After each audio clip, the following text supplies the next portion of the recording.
Hi, and thanks for logging on to the daily DVAR halacha. And here's a new halacha for you, and it's for January 27th. Here you go. This is part 2 of not eating before davening.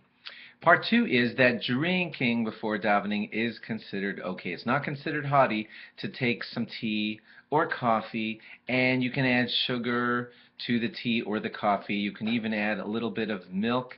Other poskim had said that it was not allowed to add the milk, but nowadays it's considered so common to add milk to coffee or tea that adding a little bit of milk to your coffee or tea would not be considered a haughty thing to do, and therefore you may have a drink before davening. Also, a small drink of soda, according to a lot of poskim, is allowed also.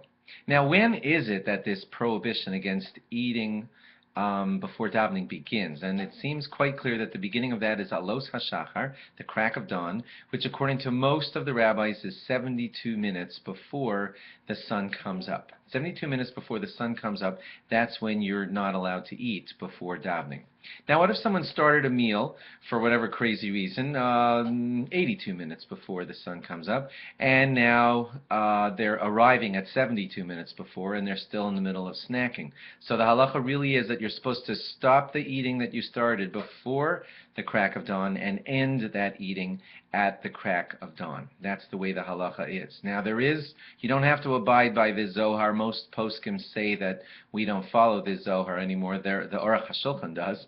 But the Zohar said that after the middle of the night, no more eating should happen, even though you're not going to daven for a bunch of hours. The Zohar said that, and there were some people that abided by the Zohar, but most of the poskim, the great rabbis, say that you're allowed to not follow this law of the Zohar, and therefore at like 4 in the morning you're allowed to eat, and you're allowed to eat up until the crack of dawn. But then, according to all poskim, all eating is supposed to stop at the crack of dawn. What if somebody's weak or sick or feels they need it, and what's the minimum? And we're going to try and cover that in the halachas coming up ahead. So stay tuned, log on again tomorrow for more. Bye-bye.